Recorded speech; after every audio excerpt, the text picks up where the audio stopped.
Okay, so the outbreak, Utah saw its first case of measles in 2025 on June 13th. We saw like it was like two different families. It was like, I think there was a total of like maybe 9 cases in June, and then kind of died off. We didn't see anything past that until August 8th. There was a case in Arizona. It's on this very like we have this really teeny tiny town that basically straddles the Utah-Arizona border. And there was a case that was on the Arizona side that was reported. And from there, it just absolutely took off down there. Um, so this was mainly in like the Southwest Utah Health District. So it's like basically, I don't know if you can see my cursor, but it's down here in the Southwest.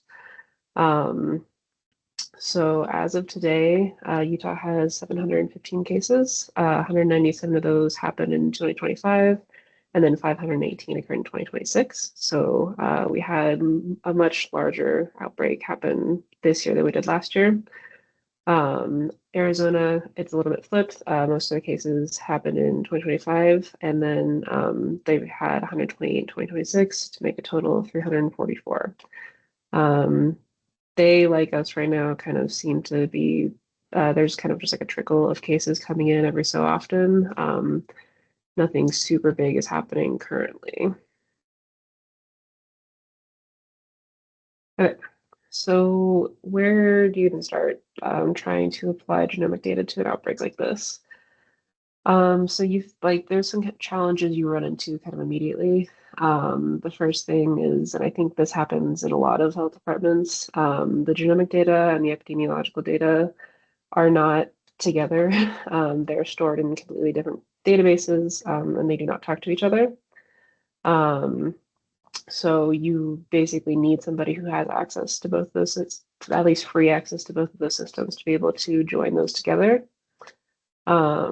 Also, raw genomic data really isn't super helpful for epidemiologists, particularly in the thick of an outbreak. They're a lot more focused on their case investigations. They're not really interested in trying to do analysis on the side of that, particularly analysis they're not very used to. And then when you look at what you have to do to sort of integrate this data, it's kind of there's a hurdle in that, and it can cause some time delay. And that's why I think a lot of genomic data is either applied in smaller outbreaks or sort of retrospectively. Um, so in the face of these challenges, here is basically how we got started. So luckily, we actually had most of our infrastructure already in place, this for sequencing at least. A lot of it was left over from COVID, and we really only needed to test primers to be able to onboard our sequencing. So it was relatively quick. We were able to onboard Measles sequencing, I believe, like 3 weeks after our first case came on. So that was pretty immediate, which was really nice.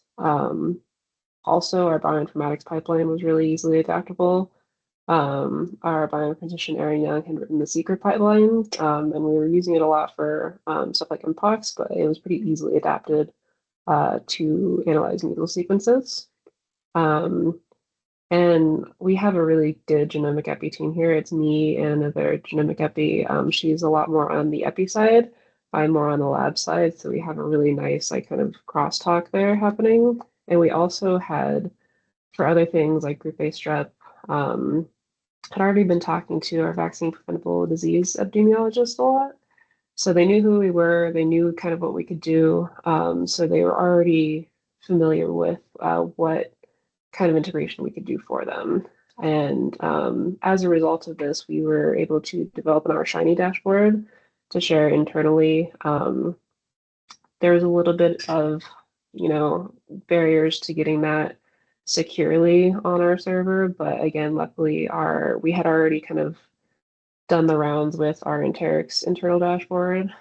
So contact like talking to our informatics team and getting that up there it didn't take too much time, luckily. And once it was up there, we were able to really easily share with our epidemiologists all the data that was in there.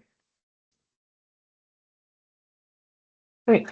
So week to week, what this looks like is All of our newly received samples are sequenced weekly. It's usually on Fridays. So anything that came in really from the Friday before all through that week, as long as we didn't receive it on Friday morning, will get put on a sequencing run. Um, you can see on that timeline, there's about roughly a median of about 7 days from the time the sample was collected to the time we actually receive it. This can vary pretty widely, obviously, of where we're getting the samples from, when the cases are actually appearing. So it takes about a week from the time the samples are received to when it's sequenced is about 4 days-ish. Like I said, it's kind of whenever it was received during that week, then it would go on the run. Um, then bioinformatic analysis was performed immediately once that raw data was available. So the sequencing run would go on Friday. Monday morning, the data was available for analysis. So you can see that it's roughly about 3-ish days until we did the bioinformatics for it. And then the phylogenetic analysis and the dashboard, like the metadata integration and stuff, was done once like the consensus sequences and stuff was available after the bioinformatic analysis. So really time between the analysis and when data was available for the EPIs to look at was 1 to 2-ish days. It kind of got longer as we received more data. It really just kind of takes time to do that phylogenetic analysis. So that runtime really just got longer, but overall it's really just like a day or two until they get to see it. So in total, it was about 2-ish weeks from collection date till you could see that sample on the dashboard as an epidemiologist. So our turnaround time honestly was pretty good for what we were kind of working with. And I think that was really helpful to the EPIs to be able to see things like pretty quickly after they had seen the as a case pop up on their side. Wait, so this is our internal dashboard. So you can see that there's a lot of different options for what we're looking at here. So in my analysis, I generate two different trees. So I do a timescale tree that I used Beast to create, and I create a maximum likelihood tree with IQ3. And both of those trees will go into this dashboard. I take all of the sequencing data that we have done in Utah, so that's Utah sequences, Arizona sequences, South Carolina sequences, and now some of your sequences from Virginia. And also I take anything that is publicly available, and I usually pull from Pathoplexus, but honestly, NCBI and Pathoplexus kind of have the same data, measles, at least. So this dashboard includes samples from 41 states currently and some Canadian sequences. And you can see that I've sort of created filters for that, mostly just because once we put them on the dashboard, you could see that these weren't super close to Utah and Arizona sequences. So we wanted to, be able to filter those out so just you could see things better. You can color the TIFs by a lot of different variables. So city, state, zip code, the local health jurisdiction they're in, and then we have some demographic variables in there. And then I also put in the CMR search bar. So it's basically you can look it up by the case ID number from the epi side, and you can locate that sample in the tree. It'll sort of light up. And that was one addition that I think the epi found really helpful, particularly as the tree got bigger. It got kind of hard to see things in there. So being able to see that highlight helped. This is just a transmission network. So this is based entirely on case contact information from the epi side. I wanted to create this just as a good visualization for the EPIs to see, particularly when we were looking at cases that we weren't like, super confident as to where things were coming from. You could see it really nicely on the network. And I think they liked that as well. I did kind of a similar thing, again, based on case contact data, but I plotted all these cases on the maps. So you can see Utah, Arizona, and Idaho, because we also infected some people from Idaho, from Utah. So you could see the case contact relationships between those cases as well. And you can see kind of where it's bleeding into other parts of the state. We also put, this was actually something that the other genomic epi wrote up, and it's been really helpful, I think, to the epis. It's basically just how to read a phylogenetic tree. So it's, basically how to read them, kind of what you can get out of them, how to interpret what you're looking at, and then the limitations of what a phylogenetic tree can really give you. Because I think when we're talking with epi teams, I think they're assuming a lot of certainty coming out of genomic analysis. And I think we wanted to really level with them of like, here's kind of what we may be able to offer you, but it's not going to be kind of cut and dry as we may hope. So yeah, and then also after each week, so after I had done the dashboard update, the integration and everything, I would put together sort of a report that I would email to our epi team. And so it would contain sort of the clustering. So, this is clustering near a case from here or near its contact, like epidemiological contact, just sort of where it was roughly in the tree, and then all of the epidemiological information that they could look at. So you could see like, oh, these two households are really close to each other, or, just different things like that. And I think they found that also really helpful. And they actually ended up integrating some of these clustering notes into their like big main sheet that they were tracking all of the measles cases in. And I think that really helped them kind of, if they weren't able to go into the dashboards themselves and look at these trees and like kind of wrap their head around that, they could get a really quick like, hey, this is what's happening. This is kind of my like stand off the top interpretation of what I think it is. And we ended up using this to, cases had traveled somewhere. We weren't sure, did they get it in California? Did they get it here? I would be able to offer that, like, hey, they probably got it in Utah, based on what I'm seeing here. So we had a lot of those kinds of cases, or even cases that, had no epi links, and then ended up probably not being even related to our outbreak at all. So these kind of like fringe cases that, they could look at that and say like, okay, maybe we don't need to focus out in that area right now. We can keep our focus more on these areas where there's likely a lot more even undetected transmission that we're looking at. So yeah. Also, if there's any questions in the chat, I actually cannot see the chat. So if there's anything, please let me know. You're totally fine. If anything pops up that's urgent, I'll notify you, but we can probably wait till the end. Perfect. Thank you. Okay, so some very interesting findings we have. So, based on what we were doing, we found that there was multiple introductions into Utah. So I was counting 3 as what I guess I would call limited. So it's like those cases where like, a case would pop up in, a family of 3 or whatever, or one case individually would pop up and they're way over here. Like you can see I've literally cut off some of the branches because they're so far back here. The branches are so long that they're just like kind of clearly not related to this, bigger outbreak that's happening. So there were 3 of those cases, sort of geographically scattered across the state, and they had no epi links. So, kind of just like, okay, they may have just gotten it somewhere else, unsure. But then we found that were 2 continued. So, this big one that happened, this is all these orange are from that Utah, Arizona outbreak. And then that just, continued throughout the rest of the state eventually. But even though there are kind of 2 separate clades here, they shared ancestor, and it really, like, this has been one unified introduction for the entirety of the outbreak. And then you also see this one in yellow down here. This one popped up, I believe, in December of 2025.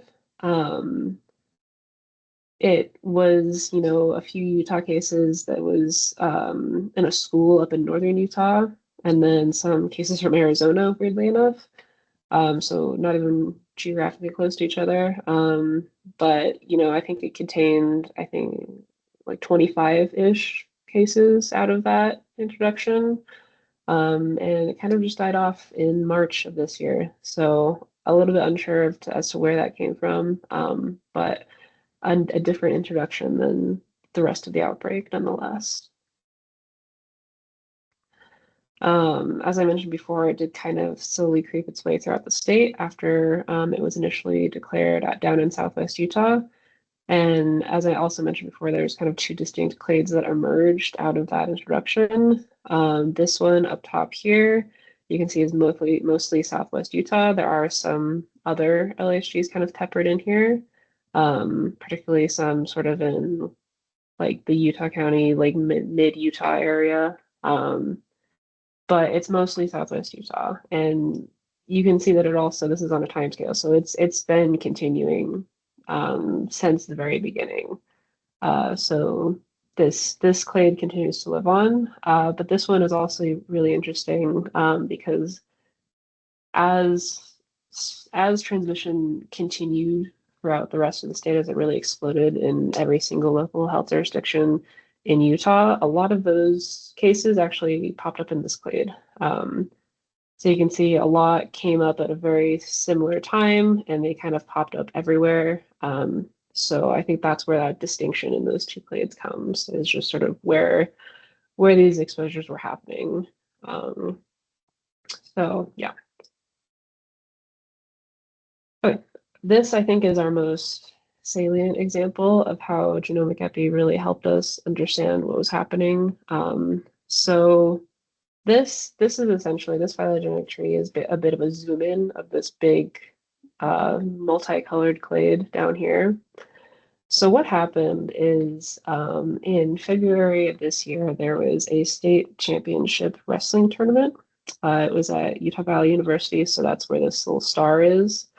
So it's in northern Utah here, and it's a state championship. So there's high schoolers from all over the state coming to attend this wrestling event.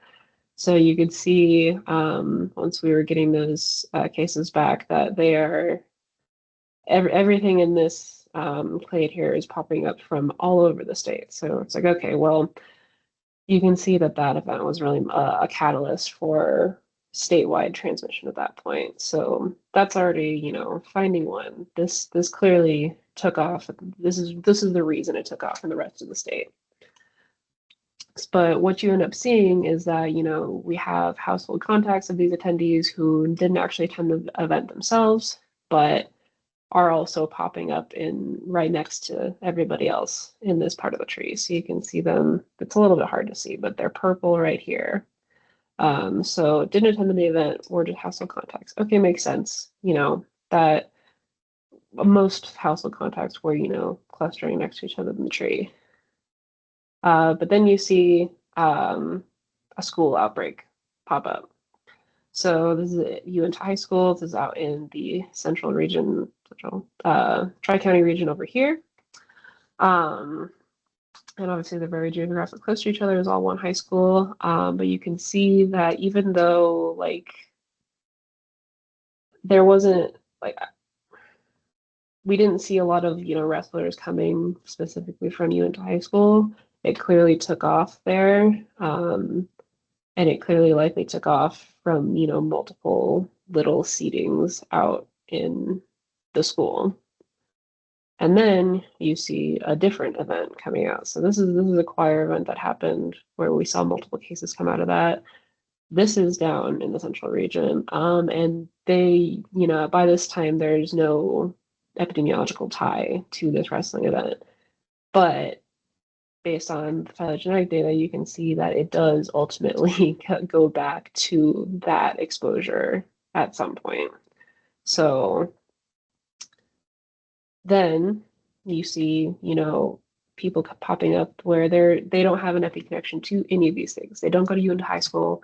They didn't go to the wrestling event. They did not go to the choir event, but they're also popping up in this part of the tree. So not only did this event, seed spread in multiple different local health jurisdictions throughout Utah, but you could see the spread continuing in all of these different places. to the point where once there is no connection to this wrestling event anymore, you are still seeing cases popping up in this part of the tree. And to this day, we are still seeing cases in this part. So I think it really, these people went to this event, they came back, and then, spread took off in all of these different places.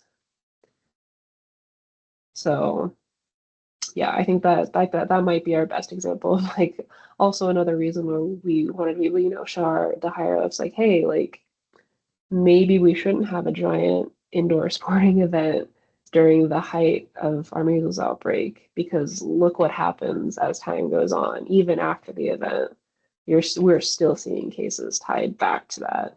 So at least genomically tied back to that. So yeah, I think that might be one of the best examples we have.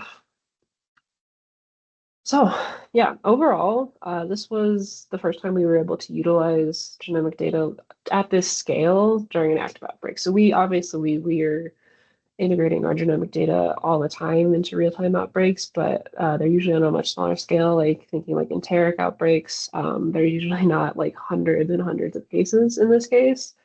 And even like, during COVID, a lot of it was sort of just like lineage focused. There really wasn't that epi integration to this extent into it. Um, and I think the workflow that we built out of this, so, kind of the like, this is how we built the dashboard, this is how we did the analysis, this is how we kind of like stepped it. So it was like a really quick process from sequencing to having this basically like interpretive report for EPIs to look at, and having that continue to happen week to week rather than sort of, retrospectively or in a slower cadence. I think that being able to do this in real time was really very valuable to these epidemiologists.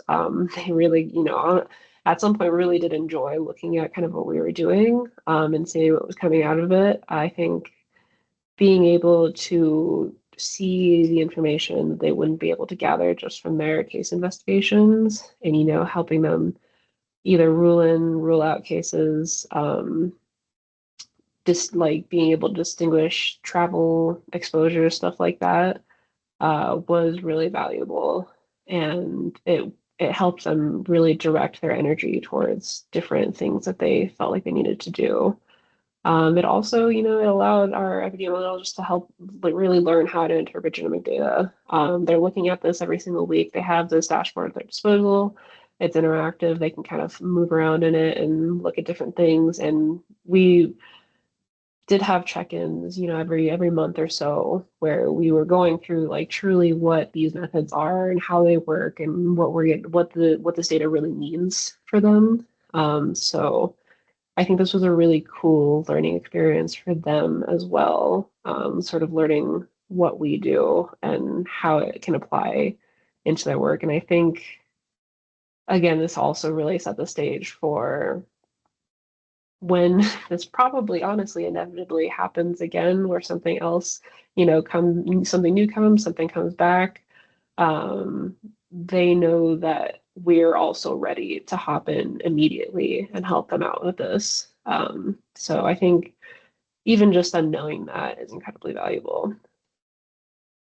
Um, all right, yeah. Any questions? I'll hop back to there we go. Thank you so much for that wonderful presentation, Abby. Very interesting to see how you were able to stand that up very quickly and start getting actionable results in a very timely manner. I'm going to stop the recording so people feel possibly more comfortable asking